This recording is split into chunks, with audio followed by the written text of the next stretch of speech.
माता वैष्णो देवी जी की यात्रा करने के लिए जा रहे हैं और कंफ्यूज हैं कि किस मार्ग से हम अपनी यात्रा करें, तो आपने बिल्कुल परफेक्ट वीडियो पे क्लिक किया है। जय माता दी प्यारे भक्तों, स्वागत है आप सभी का एक और नए इन्फॉर्मेटिव नॉलेजेबल वीडियो में।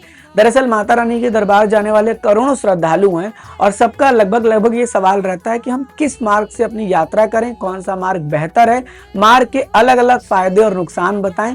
तो हम आपके लिए ये वीडियो लेकर ही इसीलिए आए हैं क्योंकि हमने माता रानी कृपा से यात्राएं की अलग अलग मार्ग से और एक्सपीरियंस मिला है। तो जो कुछ एक्सपीरियंस है वो सब आपसे शेयर करने वाले हैं, इसीलिए वीडियो को बड़े ध्यान से पूरा देखिएगा क्योंकि सबसे पहले हम एक्सपीरियंस करते हैं, उसके बाद ही आपसे कुछ भी शेयर करते हैं। चलिए आइए इस प्यारी सी वीडियो की शुरुआत करते हैं। उससे पहले आपको बता दें कि अगर आप चाहते हैं कि एक मैप एनिमेटेड वीडियोस आपके लिए आए जिसमें हम यात्रा मार्ग को बहुत डिटेल तरीके से मैप के माध्यम से आप तक साझा करें जानकारी, तो कमेंट कर दीजिएगा, आपके लिए वो वीडियो भी रेडी कर देंगे।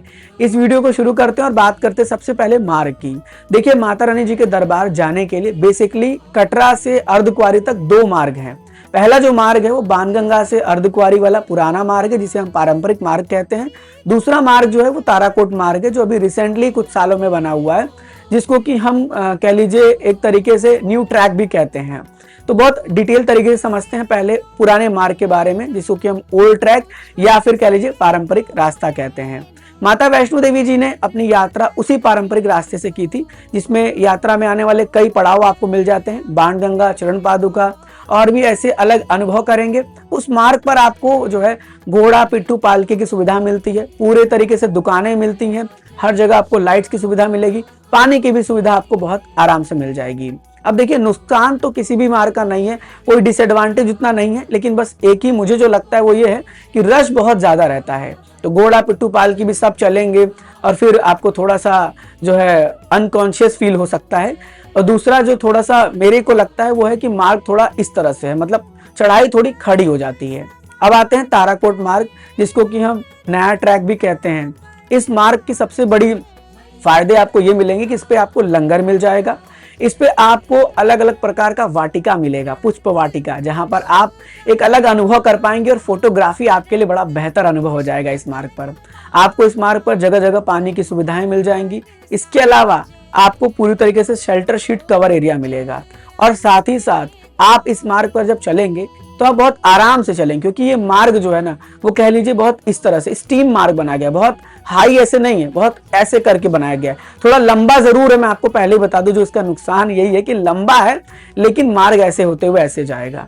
एक और आपके लिए कह लीजिए नुकसान तो नहीं कह सकते, लेकिन मेरे को लगता है कि इस पे जो बड़ी बड़ी गाड़ियां हैं ना जो कंस्ट्रक्शन वाली वो चलती हैं।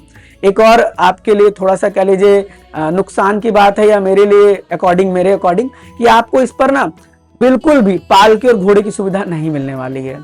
इस पे आपको पिट्ठू या बेबी वॉकर मिल जाएंगे लेकिन पालकी और घोड़ा नहीं मिलेगा अर्धकुंवारी तक। ठीक है, दोनों मार्ग जाके अर्धकुंवारी में ही अटैच हो जाता है, मिल जाता है, और फिर यहाँ से भी दो मार्ग शुरू होते हैं। तो बेसिकली देखिए कुछ फायदे हैं, कुछ नुकसान बहुत कम है। इस तरह का ये मार्ग है जो नया ट्रैक है ताराकोट मार्ग, और जो ट्रेडिशनल ट्रैक है। अब आइए ऊपर बढ़ते हैं। अर्धकुंवारी से भी दो रास्ता है। पहला जो रास्ता है वो है पुराना रास्ता, जिसको कि हम कहते हैं कि हाथी मत्था मार्ग, जो सांझी छत होते हुए माता रानी के भवन पहुंचता है। अब ये मार्ग क्या है कि ये ऐसे ऊपर जाएगा ऐसे, और भवन नीचे रहेगा तो आपको ऐसे जाना पड़ेगा। लेकिन वहीं जो दूसरा मार्ग है हिमकोटी मार्ग, जो अभी रिसेंटली बहुत कुछ सालों में बना है, ऐसा नहीं कह सकते बहुत पुराना मार्ग है, तो वो मार्ग पे क्या है कि वो मार्ग पे आप ऐसे जाएंगे और ऐसे भवन पर पहुंचेंगे, उसमें आपका सांझी छत नहीं आएगा, वो थोड़ा नीचे नीचे ट्रैक बनाया गया है। तो ये सभी चीजें हैं। अब अगर बात करें सबसे पहले ताराकोट मार्ग की, तो इस पर आपको पालकी की सुविधा मिलेगी, आपको बैटरी कार की सुविधा मिलेगी, घोड़े की सुविधा इस पर आपको नहीं मिलेगी। इस पे बेबी वॉकर की सुविधा आपको मिल जाएगी, पानी की सुविधा मिल जाएगी, शेल्टर शीट मिल जाएंगे और काफी अच्छा अनुभव रहेगा। आप जयकारा लगाते हुए इस मार्ग से आगे बढ़ते रहेंगे और इस मार्ग पर आपको अलग अलग प्रकार के श्राइन बोर्ड के ढाबा, रेस्टोरेंट, ये सब मिल जाएंगे। ठीक है, वहीं अगर बात करें पारंपरिक मार्ग की, इस पे भी आपको दुकानें मिलेंगी लेकिन उतना नहीं मिलेगा जितना हिमकोटी पर है। ठीक है, इस बात का भी ध्यान रखिएगा। और जो पुराना मार्ग है उस पर आपको घोड़े की सुविधा मिलेगी, लेकिन पालकी और पिट्ठू की बहुत कम सुविधा देखने को मिलेगी। पालकी तो ऑलमोस्ट कह लीजिए हिमकोटी मार्ग से ही जाता है। अब एक और फायदा आपको मिलेगा ट्रेडिशनल मार्ग पर, उस पर आपको मिल जाएगा सांझी छत पे लंगर, चाय चना का लंगर मिलेगा, वो आप ग्रहण करेंगे, तो ये थोड़ा सा आपको एक फायदा मिलेगा। इसके अलावा कोई ज्यादा दिक्कत परेशानी नहीं है। वहीं अगर बात करें थोड़े से नुकसान की हिमकोटी मार्ग की, तो यही है कि जो पारंपरिक रास्ते से आप जाएंगे वो अनुभव आपको उस मार्ग पर नहीं हो पाएगा, ठीक है, और घोड़ा आपको नहीं मिलेगा। लेकिन अगर बात करें थोड़ी सी हम जो हमारा पुराना ट्रैक है उसकी बात करें थोड़े से नुकसान की, तो उसमें यही एक थोड़ा सा डिसएडवांटेज आपको लगेगा कि आपको थोड़ी चढ़ाई करनी पड़ेगी, तो ये थोड़ा सा फिगर आउट आपको करके चलना पड़ेगा। हालांकि दोनों मार्ग सब कुछ परफेक्ट है, बेहतर है। अब आप अपने अकॉर्डिंग डिसाइड कर सकते हैं कि आपको किस मार्ग से कैसे जाना है। सुविधाओं के बारे में मैंने आपको बहुत डिटेल तरीके से, प्रिसाइज तरीके से बताया। अब बात करते हैं उस पार्ट की जिसमें मैं अपना ओपिनियन आपसे शेयर कर रहा हूँ। देखिए, बेसिकली मैंने यात्राएं तो दोनों मार्ग से की है, मार्ग मेरे को दोनों बेहतर लगता है। ऐसा नहीं कि कोई मार्ग जो है खराब है या किसी मार्ग से आप नहीं जा सकते, लेकिन मेरे अकॉर्डिंग अगर आप पहली बार माता रानी की यात्रा करने के लिए जा रहे हैं या फिर आप दोबारा जा रहे हैं, तिबारा जा रहे हैं, तो कोशिश करिए कि पारंपरिक मार्ग से जाइए।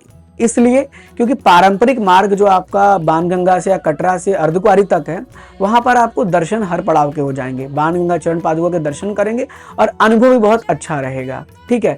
उसके बाद आप जो है माता रानी के दरबार जा रहे हैं तो हिमकोटी मार्ग से चले जाइए, वो थोड़ा कम चढ़ाई वाला है और आप आराम से उस मार्ग से यात्रा कर लेंगे। यात्रा करके आप भवन पहुंचिए। जब आपको आना है तो आप ऐसा करिए कि भैरव घाटी जाइए। भैरव घाटी से जब आप वापस हो रहे हैं तो उस मार्ग से आप पुराना मार्ग ले लीजिए, जो सांझी छत वाला मार्ग है, उससे उतर जाइए। उतर के आप फिर आ जाइए कहाँ पे, अर्धकुंवारी पे, और अर्धकुंवारी के बाद आप ले लीजिए नया ताराकोट मार्ग, वो पकड़ लीजिए और उससे आप आ जाइए कटरा बाणगंगा के पास। वहां क्या होगा आपके लिए कि आप जाते वक्त तो अपना पूरा कह लीजिए जो पुराना रास्ता है उसके दर्शन तो कर लेंगे, क्योंकि देखिए जो सांझी छत का रास्ता है उस पर तो कोई मंदिर वहां है नहीं। लेकिन अगर हम बात करें यहाँ पे जो है अर्धकुंवारी से पहले वाला जो बाणगंगा से अर्धकुंवारी का रास्ता है पुराना वाला, उस पर आपको चरण पादुका बाणगंगा के रास्ते दर्शन होंगे, तो आप ये सब कर लेंगे। और आप जब आएंगे तो आपको पूरा एक्सपीरियंस हो जाएगा।